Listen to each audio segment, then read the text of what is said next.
Bonjour à tous, dans le cadre du centenaire de la radio, nous avons rencontré des gens qui font la radio, des personnalités de ce média. Aujourd'hui, je suis avec Romuald Boulanger, bonjour. Salut Julien. Alors vous êtes ancien animateur sur Énergie, c'est bien ça? Bravo, le R de énergie c'était Romuald. Voilà, on le sait tous. Voilà, Voilà, le secret est délivré. Voilà, je voulais pas le dire, mais bon, à un moment donné, il faut que ça se sache, quoi. Voilà, c'est fait. Vous avez une grande expérience du monde des médias puisque vous êtes réalisateur, scénariste, ancien animateur, mais aussi producteur audiovisuel. Parlez-nous de votre carrière. Moi, quand j'étais petit, j'avais deux passions. J'avais la radio et le cinéma. Et en gros, le mercredi, dès que les films sortaient, j'allais au cinéma. Et le samedi, j'allais faire de la radio pendant que mes copains allaient jouer au foot. Et donc, du coup, j'avais ces deux passions-là depuis tout petit. Et quand j'ai eu l'occasion de débarquer à Énergie, c'est cette première passion qui a eu la primeur de ma carrière. Et donc, du coup, j'ai fait de la radio pendant 15 ans sur Énergie. Et après, j'ai changé de vie et je suis devenu producteur et réalisateur de cinéma et scénariste.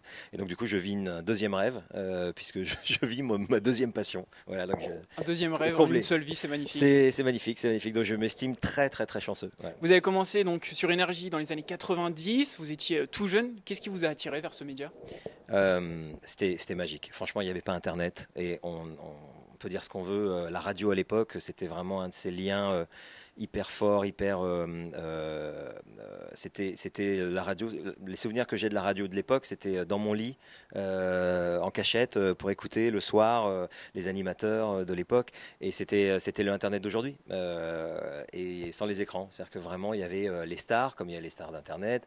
Il y avait la musique. Quand on voulait écouter une chanson, il fallait, c'était à la radio que ça se passait. Il fallait attendre 2 heures des fois pour qu'elle revienne. Enfin, c'était toute une période. La radio, c'était vraiment un lien fantastique pour les ados. C'était l'Internet d'aujourd'hui. Justement, est-ce que vous pouvez nous livrer quelles émissions est-ce que vous aimiez écouter? Quel journaliste, quel animateur était référence? Moi, j'écoutais toutes les radios. J'adorais les émissions du samedi soir parce que c'était la fête. Et les émissions du samedi soir, c'était un peu le cas. C'est toujours le cas, je crois. Ils passent de la dance, des trucs. Et moi, j'adorais me dire, c'est pas la même programmation. C'est samedi soir et c'était la folie. Genre à 22 heures, j'écoutais ça. Et sinon, ce qui est assez fou, mine de rien, c'est que les animateurs radio de l'époque font encore de la radio aujourd'hui. C'est les mêmes. J'ai l'impression que ça n'a jamais changé. Le métier de la radio est comme ça, et les copains qui sont arrivés en même temps que moi, ou les gens que j'ai connus après quand je suis arrivé à Énergie et qui ont fait des carrières, ils sont toujours là. C'est un métier qui est, une fois qu'on est rentré dedans, on a du mal à le quitter, voilà. Et surtout, enfin, il y a peu de changements. Justement, 15 années de radio, c'est une bonne partie de sa vie quand même. Qu'est-ce que ça représente pour vous?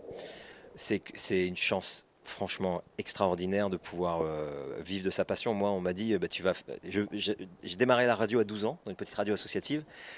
Et en fait, de pouvoir me dire un jour, quand j'ai eu 17 ans et demi, 18 ans, on m'a dit, en fait, on va te donner un salaire pour que tu fasses ça. J'ai dit, quoi? C'est pas possible. Donc j'ai dit, c'est génial. Donc la passion, je dormais à Énergie, je dormais par terre, tellement j'étais fou d'être là. La première fois que j'ai entendu Radio Number One, le jingle, j'étais comme un dingue. J'écoutais Robles le matin quand je prenais le bus. J'écoutais le Festival Robles, qui était une émission à l'époque du morning, et de pouvoir arriver à 18 ans.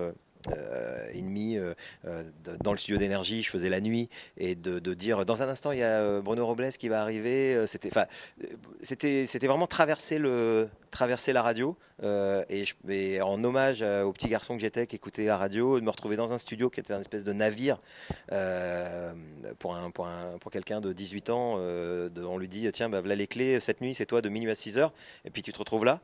Et puis d'un seul coup, tu dis un truc à l'antenne. Je me souviens, la première fois que je suis arrivé la nuit à Énergie, et je faisais de la radio en local à Énergie, j'avais fait que des émissions locales. Et un truc qui m'avait paru fou avec la radio, c'est que j'avais dit, appelez pour gagner je sais plus quoi, un CD et tout. Et là, je vois, il y avait des lumières qui s'allumaient à Énergie, il y avait des lignes avec des lumières, et je vois toutes les lumières, et je décroche pendant la musique. Et je vois, ouais, salut, je suis à Nancy, salut, je suis à Marseille, salut, je suis à Brest, salut, je suis à truc. Et je me dis, what the fuck? J'ai pris conscience à ce moment-là que la radio était partout, elle s'infiltrait. C'est que je parlais dans mon micro, et ça allait à Marseille, dans une voiture à Nice, à Nancy.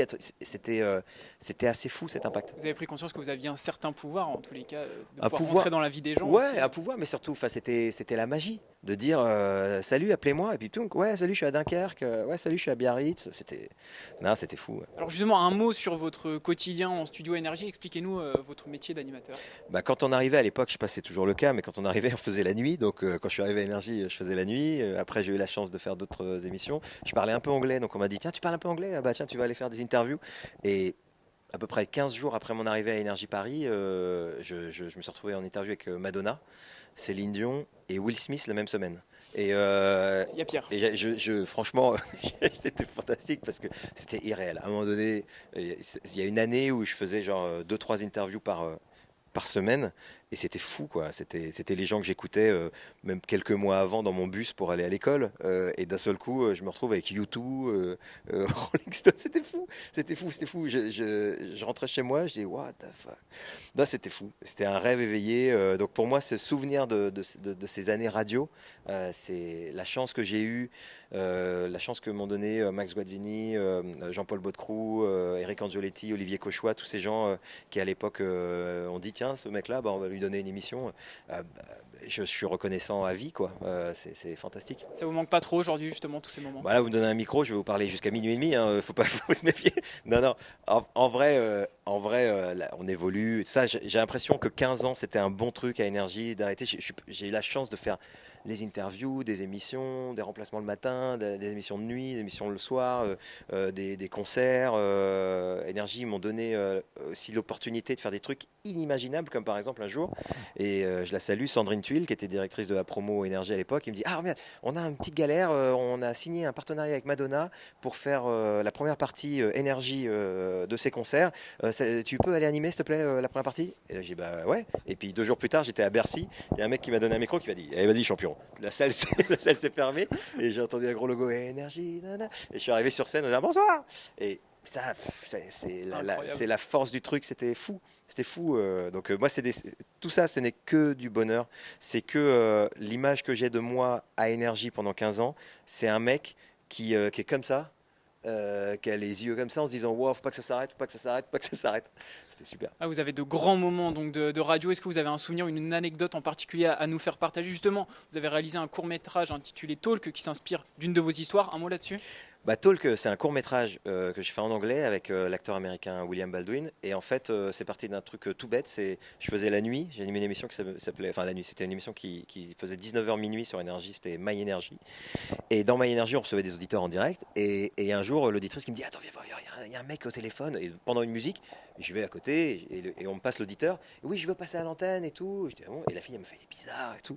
Et elle me dit, et le mec au téléphone me dit si je passe pas à l'antenne, je tue ta mère. Elle est à côté de moi, je viens de la kidnapper et je la tue. Et je suis comme ça, et je dis ah bah non, c'est pas cool parce qu'elle était morte il y a 2 ans, 2 ans avant. Donc je dis c'est pas cool parce que c'est pas sympa de la tuer une deuxième fois et tout. Et j'ai raccroché, je dis les gens sont fous. Mais à l'époque, en fait, je m'étais dit en fait tout peut vriller parce que ma mère a été décédée, mais si elle avait pas été, je me suis dit mais qu'est-ce qui se passe si un jour quelqu'un appelle un animateur en direct en disant j'ai quelqu'un de ta famille en direct, je veux passer tout de suite, j'ai kidnappé. Et fort de cette petite expérience rigolote, j'ai écrit un court métrage sur un animateur radio. Et donc on a tourné ça à Paris.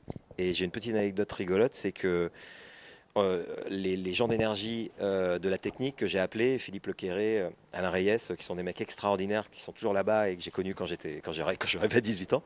Je leur ai dit écoutez, je fais un court métrage, on n'a pas d'argent, aidez-moi les gars, je veux réaliser mon court métrage sur la radio. Ils m'ont prêté du matériel, qui était du matériel qui n'était plus utilisé, qui était dans un garage avec des bâches dessus et tout. Le chef d'éco avec qui je travaille a été chercher ce matériel. Il l'a mis dans le studio de cinéma où on a fabriqué un faux studio.